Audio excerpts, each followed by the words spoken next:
Hello friends, ಇವತ್ತು ನಾನು ತೋರಿಸ್ತಾ ಇರುವಂಥ ಪ್ಲ್ಯಾಂಟ್ ಯಾವ ರೀತಿ ಪ್ಲ್ಯಾಂಟು, ಇದರ ಎಲೆಗಳೆಲ್ಲ ಯಾಕೆ ಈ ರೀತಿ ಇದೆ ಅನ್ನೋದನ್ನು ತಿಳ್ಕೊಳ್ಳೋಣ. ಈ ಪ್ಲ್ಯಾಂಟ್ ಹೆಸರು ಬರ್ಕಿನ್ ಫಿಲೋಡೆಂಡ್ರಾನ್ ಅಂತ. ಫಿಲೋಡೆಂಡ್ರಾನ್ ಪ್ಲ್ಯಾಂಟಲ್ಲೇ ಇದು ತುಂಬ ಸ್ಪೆಷಲ್ ಆಗಿರೋವಂಥ ಪ್ಲ್ಯಾಂಟ್. ಯಾಕೆ ಅಂತಂದರೆ ಈ ಎಲೆಗಳ ಡಿಸೈನ್ ನೋಡಿ ಯಾವ ರೀತಿ ಇದೆ ಅಂತ. ಸ್ಟ್ರೈಕಿಂಗ್ ಸ್ಟ್ರೋಕ್ಸ್ ಇರುತ್ತೆ, ಇದರಿಂದನೇ ಈ ಗಿಡ ತುಂಬ ಸ್ಪೆಷಲ್. ಈ ಗಿಡನ ಫಸ್ಟು ನರ್ಸರಿಯಿಂದ ನೀವು ತುಂಬ ಚಿಕ್ಕ ಗಿಡ ತಗೊಂಡಿದ್ರೆ ಈ ಗಿಡದ ಎಲೆಗಳು ಪೂರ್ತಿ ಗ್ರೀನ್ ಇರುತ್ತೆ. ಆ ಗಿಡಕ್ಕೆ ಏಜ್ ಜಾಸ್ತಿ ಆಗ್ತಾ ಆಗ್ತಾ ಆ ಗಿಡ ಮೆಚೂರ್ ಆಗ್ತಾ ಆಗ್ತಾ ಎಲೆಗಳಲ್ಲಿ ಈ ರೀತಿ ವೇರಿಗೇಷನ್ ಕಾಣಿಸ್ಕೊಳ್ಳುತ್ತೆ. ತುಂಬ ಸಣ್ಣ ಗಿಡಗಳಲ್ಲಿ ಎಲೆಗಳಲ್ಲಿ ಈ ರೀತಿ ಸ್ಟ್ರೈಕಿಂಗ್ ಸ್ಟ್ರೋಕ್ಸ್ ಇರಲ್ಲ, ಗ್ರೀನೇ ಪೂರ್ತಿ ಜಾಸ್ತಿ ಇರುತ್ತೆ. ಎಲ್ಲೋ ಒಂದೊಂದು ಸ್ವಲ್ಪ ವೈಟ್ ಕಲರ್ ಕಾಣಿಸ್ತಾ ಇರುತ್ತಷ್ಟೇ. ಆಮೇಲೆ ಆ ಗಿಡ ಬೆಳೀತಾ ಬೆಳೀತಾ ನಿಮಗೆ ಈ ಕಲರ್ ಆಗಿ ಚೇಂಜ್ ಆಗುತ್ತೆ. ಈ ರೀತಿ ಅದೃಷ್ಟಕ್ಕದು ವೇರಿಗೇಷನ್ ಆಗೋದು ಕೂಡ ಈ ಗಿಡದ ಒಂದು ಸ್ಪೆಷಾಲಿಟಿ. ಹಾಗೆ ಇನ್ನೂ ಒಂದು ಸ್ಪೆಷಲ್ ಏನು ಅಂತ ಅಂದರೆ ಈ ಗಿಡದಲ್ಲಿ ಬರುವಂಥ ಹೊಸ ಎಲೆಗಳು ಪೂರ್ತಿ ವೈಟ್ ಆಗಿ ಬರುತ್ತೆ. ಆಮೇಲೆ ಈ ರೀತಿ ವೈಟ್ ಮತ್ತು ಗ್ರೀನ್ ವೇರಿಗೇಷನ್ ಆಗಿ ಚೇಂಜ್ ಆಗುತ್ತೆ.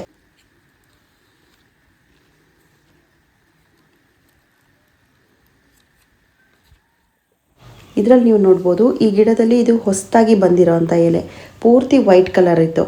ಇದರಲ್ಲಿ ಇವಾಗ ನೋಡಿ ಗ್ರೀನ್ ಕಲರ್ ಸ್ಟ್ರೋಕ್ಸ್ ಬರ್ತಾ ಇದೆ.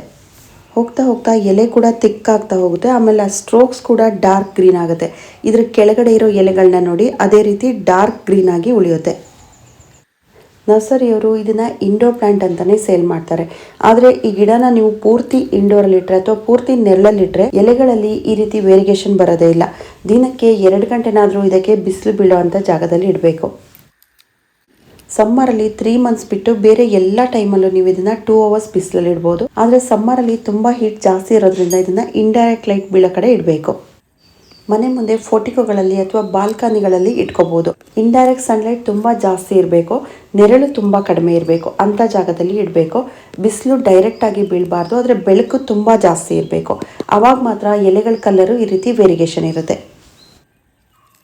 ಫೋಟಿಕೋಗಳಲ್ಲಿ ಬಾಲ್ಕನಿಗಳಲ್ಲಿ ಬಿಸಿಲು ತುಂಬ ಜಾಸ್ತಿ ಬೀಳುತ್ತೆ, ಇದನ್ನು ಇಂಡೋರಲ್ಲೇ ಇಟ್ಕೋಬೇಕು ಅನ್ನೋರು ಇದನ್ನು ನೀವು ವಿಂಡೋ ಸೈಡಲ್ಲಿ ಅಥವಾ ತುಂಬ ಬೆಳಕು ಇರೋ ಕಡೆ ಈ ಗಿಡನ ಇಡಬೇಕಾಗತ್ತೆ. ಇದು ಟ್ರಾಪಿಕಲ್ ಪ್ಲ್ಯಾಂಟ್ ಲಿಸ್ಟ್ಗೆ ಸೇರುತ್ತೆ. ದೊಡ್ಡ ಮರದ ನೆರಳಲ್ಲಿ ಬೆಳೆಯುವಂಥ ಗಿಡ. ಮರದ ಮಧ್ಯದಿಂದ ಸಣ್ಣದಾಗಿ ಬಿಸಿಲು ಬೀಳುತ್ತಲ್ಲ, ಅಷ್ಟೇ ಬಿಸಿಲು ಈ ಗಿಡಕ್ಕೆ ಕೂಡ ಬೇಕು. ಒಂದು ಮದರ್ ಪ್ಲ್ಯಾಂಟಿಂದನೇ ಮಲ್ಟಿಪಲ್ ಆಗೋವಂಥ ಗಿಡ. ಒಂದು ಗಿಡ ಇದ್ರೆ ಸಾಕು, ಅದು ದೊಡ್ಡದಾದ್ಮೇಲೆ ಅದ್ರ ಪಕ್ಕ ಚಿಕ್ಕ ಗಿಡಗಳು ಹುಟ್ಕೊಳ್ಳುತ್ತೆ. ಅದನ್ನು ನಾವು ಡಿವೈಡ್ ಮಾಡಿಬಿಟ್ಟು ಸಪ್ರೇಟ್ ಮಾಡಿ ನೆಡ್ಬೋದು. ನಾನಿಲ್ಲಿ ಇವೆರಡು ಗಿಡಗಳನ್ನ ತೋರಿಸ್ತಾ ಇದ್ದೀನಲ್ಲ, ಇದು ಈ ಮದರ್ ಪ್ಲ್ಯಾಂಟಿಂದನೇ ನಾನು ಸಪ್ರೇಟ್ ಮಾಡಿ ನೆಟ್ಟಿರೋ ಅಂಥ ಗಿಡಗಳು. ಈ ಗಿಡ ತುಂಬ ಸ್ಲೋ ಆಗಿ ಬೆಳೆಯುತ್ತೆ, ಆದರೆ ಯಾವುದೇ ಕೇರ್ ಇಲ್ದೇ ಬೆಳೆಯುವಂಥ ಗಿಡ. ಇದಕ್ಕೆ 2 ವಿಷಯ ನೆನಪಲ್ಲಿ ಇಟ್ಕೊಂಡಿರಬೇಕು. ಒಂದು, ನೀರು ತುಂಬ ಜಾಸ್ತಿ ಆಗಬಾರ್ದು. ಇನ್ನೊಂದು, ಡೈರೆಕ್ಟ್ ಬಿಸಿಲು ಇದಕ್ಕೆ ಬೀಳಬಾರ್ದು. ಇದು 2 ವಿಷಯ ನೆನಪಲ್ಲಿ ಇಟ್ಕೊಂಡ್ರೆ ತುಂಬ ಈಸಿಯಾಗಿ ಬೆಳಿಬೋದು. ಈ ಗಿಡಕ್ಕೆ ಪಾಟ್ ಮಿಕ್ಸ್ ನಾನು ಯಾವ ರೀತಿ ತೊಗೊಳ್ತೀನಿ ಅಂತ ಅಂದರೆ ಕೊಕೋಪಿಟ್, ಕಾಂಪೋಸ್ಟ್ ಮತ್ತು ಮಣ್ಣು ಈ 3 ಈಕ್ವಲ್ ಆಗಿ ತೊಗೊಳ್ತೀನಿ. ಇದ್ರ ಜೊತೆಗೆ ಒಂದು ಸ್ವಲ್ಪ ಪರ್ಲೈಟ್ನ ಮಿಕ್ಸ್ ಮಾಡ್ಕೊಳ್ತೀನಿ. ಈ ಪಾಟಲ್ಲಿ ಮೇಲ್ಗಡೆ ವೈಟ್ ಆಗಿ ಕಾಣಿಸ್ತಾ ಇದೆಯಲ್ಲ, ಅದೆಲ್ಲ ಪರ್ಲೈಟ್. ಪರ್ಲೈಟ್ನ ಹಾಕಲೇಬೇಕು ಅಂತ ಇಲ್ಲ, ನಾನು ಶೇಡಲ್ಲಿ ಇಡೋ ಅಂಥ ಪ್ಲ್ಯಾಂಟ್ಸ್ಗೆ ಸಾಮಾನ್ಯವಾಗಿ ಪರ್ಲೈಟ್ನ ಹಾಕ್ತೀನಿ. ಪರ್ಲೈಟ್ ಯಾಕೆ ಹಾಕೋದು ಅಂದರೆ ಎಕ್ಸೆಸ್ ಮಾಯ್ಶ್ಚರ್ನ ಅದು ಅಬ್ಸರ್ವ್ ಮಾಡ್ಕೊಳ್ಳುತ್ತೆ. ಮಣ್ಣಲ್ಲಿ ನೀರಿನ ಅಂಶ ಜಾಸ್ತಿ ಇದ್ದಾಗ ಈ ಪರ್ಲೈಟ್ ಅದನ್ನು ಹೀರ್ಕೊಳ್ಳುತ್ತೆ. ಹಾಗಾಗಿ ನಾನು ಪರ್ಲೈಟ್ನ ಮಿಕ್ಸ್ ಮಾಡ್ತೀನಿ. ಫರ್ಟಿಲೈಸರ್ ಬಗ್ಗೆ ಹೇಳೋದಾದರೆ ಇದಕ್ಕೆ ನೀವು ಯಾವ ಫರ್ಟಿಲೈಸರ್ ಬೇಕಾದರೂ ಹಾಕ್ಬೋದು.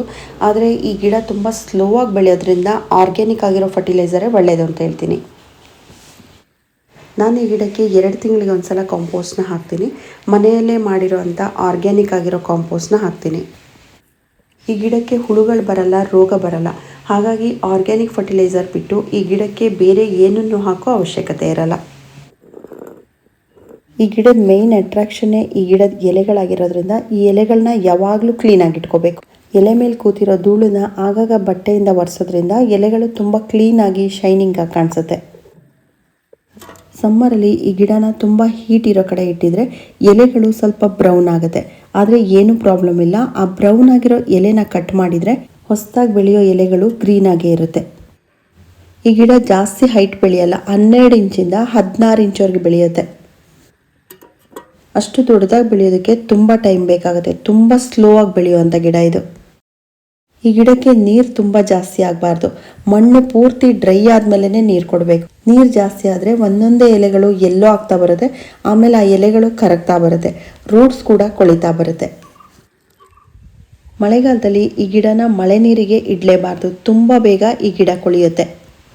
ಫಿಲೋಡೆಂಡ್ರಾನ್ ಗಿಡದಲ್ಲಿ ಈ ರೀತಿ ವೇರಿಗೇಷನ್ ಇರೋವಂಥ ಎಲೆಗಳಿರೋ ಗಿಡ ತುಂಬ ಕಡಿಮೆ. ಎಲೆಗಳ ಪ್ಯಾಟ್ರನ್ ಈ ರೀತಿ ಇರಬೇಕು ಅಂತಂದರೆ ತುಂಬ ಬ್ರೈಟ್ ಆಗಿರೋ ಲೈಟ್ ಬೀಳಲೇಬೇಕು. ಸಮ್ಮರಲ್ಲಿ ತುಂಬ ಹೀಟ್ ಜಾಸ್ತಿ ಇದೆ ಅಂತ ತುಂಬ ನೆರಳಲ್ಲೂ ಕೂಡ ಇಡಬಾರ್ದು. ಬೆಳಕು ಎಲ್ಲಿ ಜಾಸ್ತಿ ಬರ್ತಾ ಇದೆ ಅಂಥ ಜಾಗದಲ್ಲಿ ಇಡಬೇಕು. ಸೊ ಫ್ರೆಂಡ್ಸ್, ಈ ಬರ್ಕಿನ್ ಫಿಲೋಡೆಂಡ್ರಾನ್ ಬಗ್ಗೆ ಇದಿಷ್ಟೇ ಹೇಳೋಕ್ಕಿರೋದು. ಇದರಲ್ಲಿ ಜಾಸ್ತಿ ಕೇರ್ ಮಾಡೋದು ಏನಿರಲ್ಲ. ನೀರು ಜಾಸ್ತಿ ಆಗಬಾರ್ದು, ಬಿಸಿಲು ಜಾಸ್ತಿ ಆಗಬಾರ್ದು. ಇದು 2 ಪಾಯಿಂಟ್ಸನ್ನು ಚೆನ್ನಾಗಿ ನೆನ್ಪಿಟ್ಕೊಂಡಿರಬೇಕು. ಆಮೇಲೆ ಈ ಗಿಡನ ಪದೇ ಪದೇ ರಿಪೋರ್ಟಿಂಗ್ ಮಾಡಬಾರ್ದು. ತುಂಬ ಸ್ಲೋ ಆಗಿ ಬೆಳೆಯೋದ್ರಿಂದ ಒಂದು ಪಾಟಲ್ಲಿ ನೆಟ್ಬಿಟ್ಟು ಅದ್ರ ಪಾಡಿಗೆ ಅದನ್ನು ಬೆಳೆಯೋಕೆ ಬಿಡಬೇಕು. ಈ ಬರ್ಕಿನ್ ಫಿಲೋಡೆಂಡ್ರಾನ್ ಗಿಡ ಸಾಮಾನ್ಯವಾಗಿ ಎಲ್ಲ ದೊಡ್ಡ ನರ್ಸರಿಗಳಲ್ಲೂ ಸಿಗುತ್ತೆ. ಇದರ ರೇಟ್ 250ಇಂದ 350 ರೇಂಜ್ವರೆಗೆ ಇರುತ್ತೆ. ಈ ವಿಡಿಯೋ ನಿಮಗೆಲ್ಲ ಇಷ್ಟ ಆಗಿರ್ಬೋದು ಅಂದ್ಕೊಳ್ತೀನಿ. Thank you for watching.